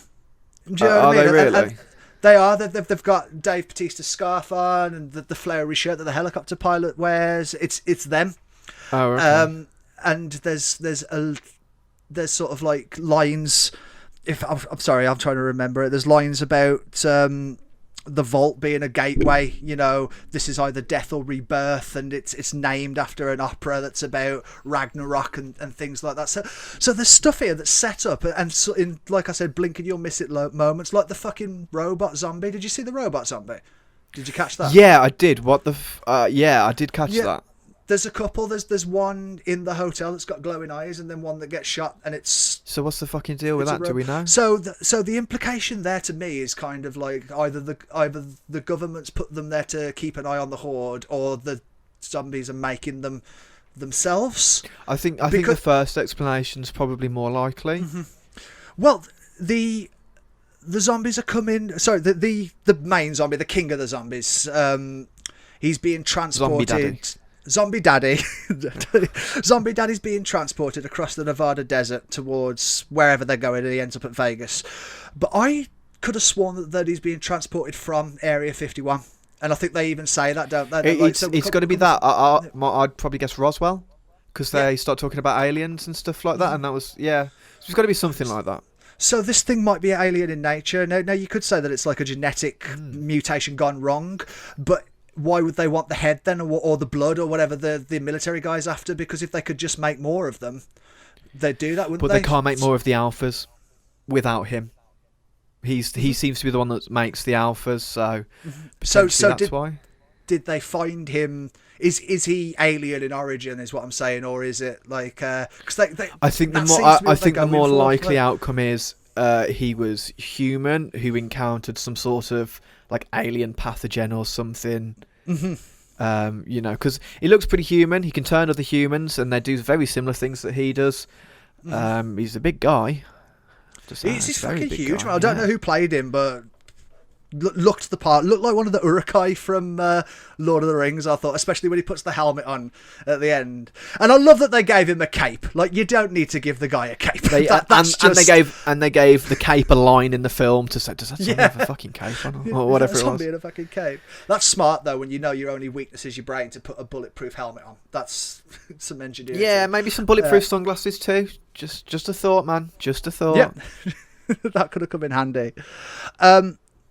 I want to talk about Chekhov's tiger, because they show this is my favourite fucking tiger. It's my favourite. I love that it's. Well, I said to Kira when we were watching it, I was like, I think that's a reference to Siegfried and Roy, and that's quite clever. And then a few lines later, it was like, that's one of Siegfried and Roy's. I was like, oh, it's not a clever reference. That's just what it is. Sorry, my bad. So the tiger's shown in multiple scenes, and then when they get to the hotel, it lies on the car and does fuck all. And that's when I refer to it as Chekhov's tiger, because I'm like, I want to see this thing eat someone. I want this thing to have a scene dedicated to it fucking murdering someone. And then when we get that scene, insane. Absolutely insane. I'm glad you enjoyed it. No, I really did. It was. I wasn't there like. Ooh, I looked at him on the floor when he'd been already beat up pretty bad, and there was just blood spraying out his. And I was just like, "That's fucking vile." Yeah. Now I'm thinking about it. Big congratulations to whoever did the work on that, whether it was practical or whatever, because you really did make me squirm. That was horrible. Yeah, and then when he comes in and bites, a lesser filmmaker would have cut away. There would have been a bite, and the camera would have it would have cut to them down in the safe trying to survive or whatever, and then they would have come back up, and you would have just seen the mangled body. A lesser filmmaker would have done that and implied it. Absolutely. A better filmmaker would have never included a zombie tiger in the first place. That's my argument. I love the zombie tiger. I'm a big advocate for Valentine in this. Like, I really enjoyed the inclusion. Whatever floats your boat, mate. Fun fact. The consultant on the tiger for the movement and things like that, and the way it would act was actually Carol Baskin of Tiger King. Fuck off. Seriously. This was before it became a lockdown viral sensation, but Carol Baskin was a tiger consultant. That's hilarious. Yeah. That's it's brilliant. Awesome, okay. isn't it? Yeah, so another fun fact. So the helicopter pilot was originally played by Chris D'Elia. I don't know how you say this guy's name. But I can make loads of puns about it. Go on. Chris, Give me one. Chris, don't put your dick in there, mate. Just don't do that. Come on. Don't get sucked off while you're driving. You're going to cause a zombie apocalypse. They were basically me telling him not to do the thing that got him cancelled. That's how all of the puns play out. But yeah, essentially. Is that why he's not in this? Yeah, man got cancelled. Man got cancelled. Should we quickly see? Man got cancelled like a Star Wars spin-off. But yeah, so it cost millions to be able to replace him in this film because he had been, I think, about a year ago, 5 women came out, from what I can see here, and accused him of sexual assault. So basically, straight up, get him out the film, let's replace him. So the person who plays the pilot, Tig, I can't remember the name off the top of my head, but I think their first name's Tig. They did all of their work. Great character, great actor, based on the fact that they did all of this in a green screen. They never met any of the other actors in this. Dave Bautista has still never met this person who plays the helicopter pilot in this film, but you wouldn't guess it because they smash it. I wouldn't have been able to tell that. I wouldn't have been able to tell that at all. The editing on it is seamless. The acting on it is seamless. The special effects on it is seamless. I would not have guessed at all from that. I think it's really impressive that they've done this. Apparently, it cost them millions, but you know what? It was worth it because 100%. A shoddy job of this would have ruined the film. But instead, pulling out someone that people are going to want to punch and putting in someone that absolutely fucking nailed the part. Yeah, I loved it. Good job, the pessimistic attitude, sort of like self-deprecating humour, and I loved that they just didn't need to convince her to take the job at all. She was like, "Oh, 2 million, yeah, I'll take it." Yeah, that was a good part. Yeah. That was a good part. I did kind of enjoy seeing how much money they were offering each, and it was just getting less and less until it was like 250k for one ghost. Not worth it, guy. Anyone wants to drop you in the middle of a city with thousands of zombies? It's not worth it, guys. Don't do it. I love that one guy that's like, yeah, I'll make $5 fucking grand or whatever. Like, you know, Juice from Sons of Anarchy, the kind of rapey security guard that's taken in as a sacrificial lamb and then ends up being kind of like the final boss. Oh, Shades from Luke Cage. Yeah. Shades. Yeah, I should have dropped a reference that you would have got. Sorry. Yeah, you Shades. should have. I don't watch Sons of Anarchy. Yeah. In fact, I did get that because Kate's been rewatching it recently and I've seen him on there and I was like, is that Shades? So yeah, that is Shades. No matter what this guy does, he will always be Shades to me. No, that's the thing though, because I watched Luke Cage and I was like, is that Juice? Oh, fair enough. And now I'm going to watch them both and be like, is that the rapey security guard from Army of the Dead? Yeah, it is. Yeah, I like he was sort of taken in, and that woman who was probably my least favourite character in this. I'm not going to lie. The anaconda or the coyote. Sorry, I thought she was okay. I thought she had ulterior motives, but she didn't. So I was a bit confused. I thought they were setting her up to be surprise baddie or something like that. Oh, she kind of did. She allied with what she thought was the lesser of two evils because she thought she could get all the people in the camps like evacuated or whatever that was. I can't remember the exact plot point, but you know, corrupt company guy is a trope that I'm always here for. I'm always here for that kind of trope. And they always die a brutal death, and it's fine because capitalism sucks. That's what we know in the real world. Absolutely. So I just want to say Tig Notaro. I'm probably pronouncing that wrong, but I just felt like needed to go through the effort because they were really good. They were actually maybe my favourite character. It's just a shame that we didn't see a lot more of them, especially with a gun in their hand. I think that would have been pretty fucking sweet. Yeah, they spent a lot of the time trying to sort out the helicopter and not having much luck with it. So that was a majority of it. But it's a shame. But what the parts they were there for, A+. Yeah, and under the circumstances as well, given what you've just said about the whole digital recreation of an entire performance, I take my hat off to him for being as good as it was, really, do you know what I mean? So, it wasn't a digital recreation of... No, but yeah, I realised that when I said it. It's not like Andy Serkis was there with his fucking ping pong balls. Yeah. No, Sean Gunn just crouched down. The fucking unitard. No, with the exception of the tiger, I think a lot of the zombies were practical, weren't they? So possibly. Great. So so the next thing I want to... Sorry, I keep taking the steering wheel on this. It's not a problem. I'm kind of out of things to say now, so you take the lead, man. You're driving. Fucking creature design in this. So good. My God. The best zombies I've ever seen in anything. And they don't shy away from that word either, do they? They don't shy away from that word. They're not walkers. No. They're zombies. No, it's just like they mention it along with a few others, whatever the fuck you want to call them. It's addressed in the film. Mm-hmm. I like that. Yeah. Yeah. Creature design though. Yeah. But the creature design in this was just phenomenal. It was as soon as I sat down to watch the trailer a couple of days ago, because I didn't really pay any attention to this before we decided we were going to do it for the podcast.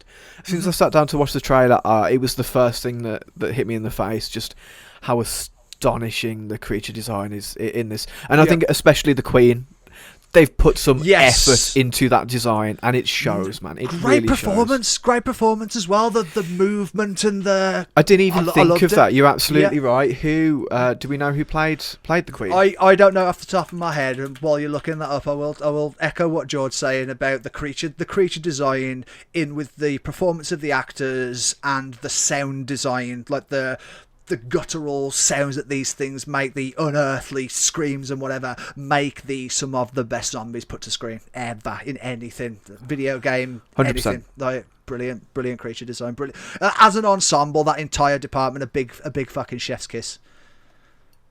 Yeah, no, they absolutely smashed it. I really don't see a way that they could have done it better than this. 100%. There's not a lot of negatives that I get from this, other than it's Ocean's 11 with zombies, isn't it? Really, like the heist plot in itself and the twists and turns that it takes while they're in there. It's a little bit predictable. Do you know what I mean? It's a paper thin plot, but what carries it is the characters and the creatures and the scenario. Basically, everything else. Yeah, everything else. Exactly. So something that I noticed and is very weird about this film is that zombie baby. No, well, yes, there is that as well. But Sean Spicer is in it. Sean Spicer has a cameo in it. So Sean Spicer was Donald Trump's first press secretary when he first took up the presidency back in 2017. Oh, is he the guy on the TV? He is indeed. He the plays woman that he's with is also pundit. Yeah. The woman that he's with and having a debate with is also a political pundit that was disgraced for leaking emails or something similar to that. I'm not sure, but I thought that was a clever. Because I noticed her, but I didn't notice that. That's so clever if they're both ex-political commentators or press secretaries or whatever. Yeah, it's just a bit weird to me. I don't understand why they did it. Yeah, there's a little bit of commentary on the government in this, but not sort of tongue in cheek, like they were gonna nuke it on the 4th of July at sunset because it would have been quote really cool. Yeah, okay, that's that. Yeah. So I just want to quickly talk about essentially what are the king and queen of the zombies in this film. Go for it. I believe I found them on IMDb. They were uncredited in the film, which to me is criminal because they both were really good. But it seems that at least the king, who is played by Albert Valadares, apologies on the pronunciation, has worked with Zack Synder a lot. They are, but both the people, they're not actors, they are stunt performers. By trade, which 100% makes sense. But this guy, he was he's been stunt double for Superman and Batman in BVS. I can see that. He did them both again in Justice League, and obviously Zack Snyder's Justice League. He's done stunts for The Mandalorian, Alita Battle Angel.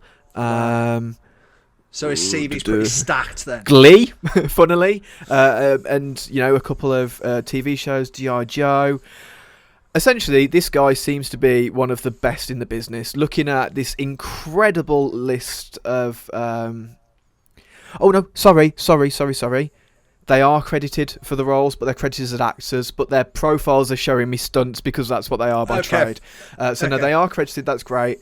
But yeah, they both seem to be incredibly good at what they do, and it really comes across in this film. Yeah, I mean, it translates, doesn't it? If you're a stuntman and stuntwoman by trade, it translates into the physicality of these roles, and that's what really stood out to me. I mean, he's not going to win an Oscar for sort of crying and screaming over his wife's decapitated corpse, but the the presence of this geezer, and like I said, the sort of like the inhuman kind of dancey, creepy moves of the Queen. Fucking amazing, dude. Really good. Yeah, really, really good. Wasn't there a zombie baby in Dawn of the Dead as well? Because Zack seems to have a thing with zombie babies. I don't remember, but I think so. But I think we see it be born, if I remember correctly. I just want to talk about the weird career trajectory of the Queen, who is played by Athena Parampal. Just the fact that her and the King, one of their earliest things was both Glee. So I wonder if they met up on this set. Hey, how's it going? Just a small town. Honestly, yeah, they're both been in Glee as stunts and background and stuff like that. But she's got it's not the first thing that you'll have seen her in. She was Catherine Hahn, Kat Dennings, and Kate Forbes. I'm not sure who Kate Forbes is, but there's some doubles from WandaVision. Oh wow, really? Yeah, and done a couple of other TV shows. Did Legion as well, which season 1, which I really enjoyed. And then this, and they're bit less substantive than the King Zombie, but still pretty impressive. And I think they'll be getting some work after this personally, because they're both really good in it.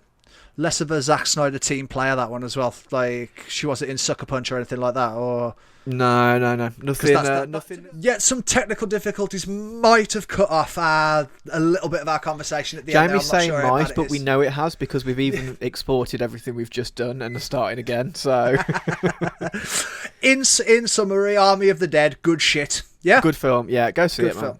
It's on Netflix. What you got to lose? It's if you like that sort of thing, it does it very, very well. So yeah, this kind of thing does hit a little bit differently. It's probably the only other thing I would say before I move on. Like before now, I wouldn't have batted an eye at like infection rates and quarantine zones and all that kind of stuff in zombie films. But after what we've been through in the last year and a bit, it's a bit like that hits a little bit differently, man. I don't like this. Do you know what I mean? When he's pulling out the temperature thing and whatnot. But that was just. I don't think there was any kind of social commentary going on there with this. No, I would imagine it was all written and stuff beforehand. Yeah. Especially seeing as the stuff about Krista Alia didn't break until I think it was about a year ago now, so mid 2020. So yeah, and the way that they're writing the president as well, like they're clearly not having a pot shot at Joe Biden there, are they?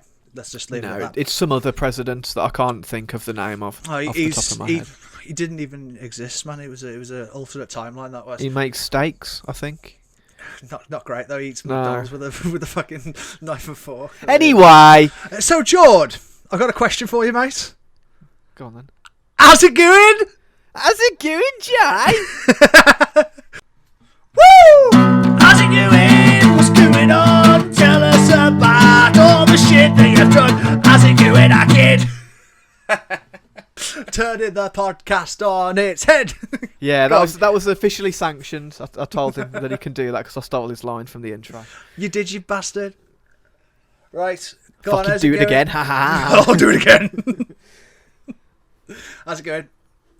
God, have I done anything in the past week since we last recorded this? I genuinely don't think I've done anything apart from work and things for people in my family, not my immediate family, but yeah, I don't think I've done anything. I don't think I've watched anything substantive. We've gone back to a few anime shows that I've already spoken about in this segment on a previous podcast. So I'm afraid I've been incredibly boring, except the only thing I really have done is TBC Classic, the Burning Crusade World of Warcraft Classic free patch came out a few days ago, something like that, and I've been playing that. You're digging into that? Yeah, that's about it then, mate. Nice, mate. Nice. I'm actually glad that you mentioned anime as well, because I'm not going to talk about it too much, because next week is going to be a Demon Slayer episode, and I'm well into it now, man. It took me a little bit to be like, this is okay, to fucking, I really like this. Do you know what I mean? Like, it's beautiful, isn't it? Well, the main takeaway I've got from it, yes, it's beautiful, but it's fucking hilarious, man. And I just wasn't expecting that going in. It's so funny. It's got me in stitches. Like, I won't go too much into it. There's a certain character. No, I'm really excited to talk to you about it next week. So we'll definitely leave it there. Yeah. I'll leave it there with you. But I don't know when exactly I'm going to see the film, but I will see it next week, and we'll talk about it. Next week? This week? This week even? Yeah, God. This week, yeah. As of recording. We're recording late because of me. Sorry. Sorry, Jay. We're probably going to record late next week because of me, though, so don't worry. It's all swings and fucking roundabouts, mate. So good. I finished... Like, I had a tinker with it, and I've spoken about it on the podcast previously, but I've finished the new Pokemon Snap now. Okay. I fucking loved it, man. Like, this game has a way of bringing that world and those creatures to life that the main series just doesn't do. And I had an absolute blast with it. And I've checked out now just as it was just getting a little bit too grindy for me, because to go through the whole game is blissful. You'll have a blast, but to fill your photo decks, not Pokedex, photo decks, to fill that up and get all the 1, 2, 3, and 4-star photos and poses that you need. On post game now, so legendary Pokemon and mythical Pokemon are showing up now, but it's all in places that I haven't. So it's all in places that I've already been and courses that I've already done, and I'm done now. Do you know what I mean? I've tapped out, but I had a blast with it. It's definitely worth the money. Like 40 quid is already reduced for a Switch game. I'd recommend it to Pokemon fans. I'd recommend it to anyone who's just casual gamer. I'm gonna get my son. I nearly said his name then. His mum doesn't want to say his name on the podcast. I'm going to get my son playing it when he comes over next week, and I'm going to try and get my partner Kira into it as well, because she only plays Crash Bandicoot and she needs another game, and I think Pokemon Snap is the one. I genuinely think so. Oh, good. I mean? I'm happy for you. Yeah. As I've said in the past, it's definitely something I will pick up eventually. Oh, you'll have. I got stuff going on in my life at the moment that means that I'm poor all the time. So I won't be picking up right now, but definitely it's not gonna go missed by me. I've got something funny. There is 100% chance that you have at some point said your kid's name on this podcast. Yeah, I'm trying to be careful with it though. Do you know what I mean? I'm trying. No, I meant not in reference to your kid. Yes. And we'll leave it there. Well, hey. Yeah, you can help me out actually, because there's a few avenues I could go in now. Because with the conclusion... No, stop right there. Mario Odyssey. Okay, I thought you were going to say that. That was your question, right? Yep. Not Resident Evil 8? No.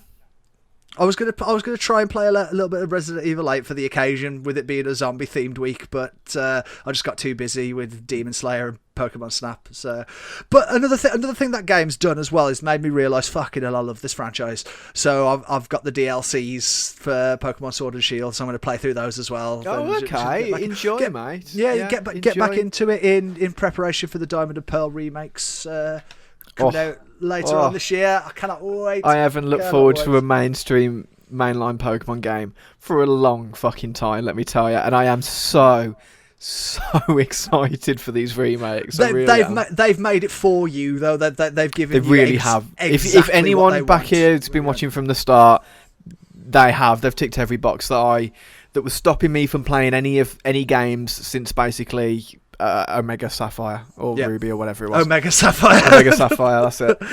Alpha Sapphire, Alpha Ruby, and Omega Sapphire. Yeah. I'm just waiting for Pokemon Wet and Dry now, because they've done the gambit of colours. They've done the gambit of. We're onto weapons now, aren't we? So Pokemon Hot and Cold. Yeah, exactly. But I'll let you know about Legends as well, because you did say you were on the fence about that one, because it was very early footage when we. It was very, very early. It was barely footage. It was more like a slideshow of photos someone took. Mm-hmm. It was just no. Where are the frames, that man? Ironically, though, the game that they've come out with that is literally a slideshow of photos is fucking great. So, well, that's good then. It's all good. Yeah, 4 out of 5 on the rate. If I was going to have to give it a rating, 4 out of 5. Okay, no, that's still for what I would assume is.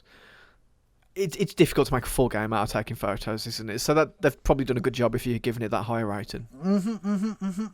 Definitely. I believe that's it. Have you got anything else to add? Have you got anything else to say? And when we get to Aazitgewin, right? Yes. And I've done fuck all with my week. That's when it hits me.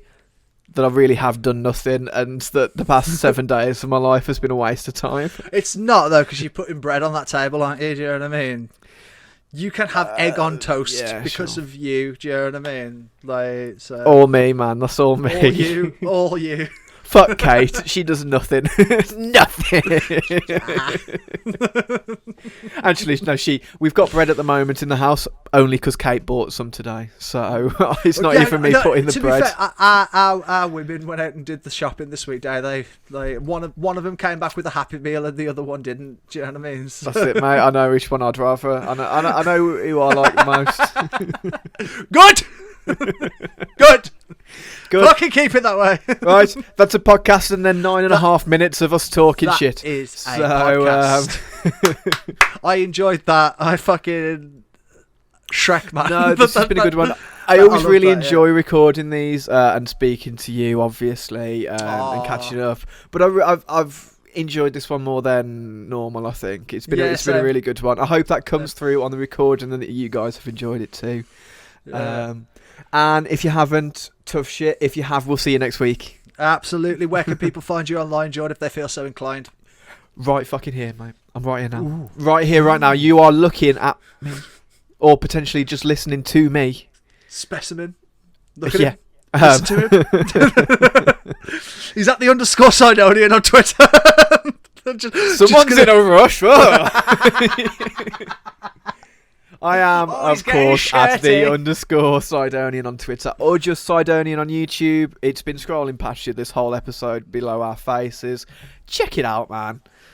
Check it out. I'm at Kaiju Groupie 91 on Twitter. I'm very active on there, so come and say hi. I'm having a go. I don't want to plug it too much because I don't know whether I'm going to keep it up full time, but I'm having a go at streaming and like doing Let's Plays and whatnot. I'm having a play at that kind of domain on a YouTube channel called Kaiju Groupie, which is Pokemon related content. Okay. Well, I don't remember asking, but thanks anyway. You can check that out if you want, is what I'm saying. Yeah, I'll add that to not this week because that's way too much effort and way too late in the day. But I will add it to when Jay gets a bit more into it. If he gets a feel for it, I'll let you know. I'll let you know. But yeah, it's pretty fun to be honest with you. It's kind of funny. I've dabbled in streaming in the past, and I do quite enjoy it a lot. And that's a podcast. Goodbye. That is indeed goodbye. See you next week. Nice one, Jord. Bye.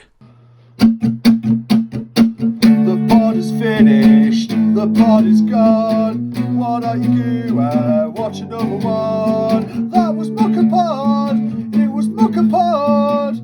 Mukkapod wore it. Be sad as a pod and share us around and subscribe and all that good shit. Kid. Love it.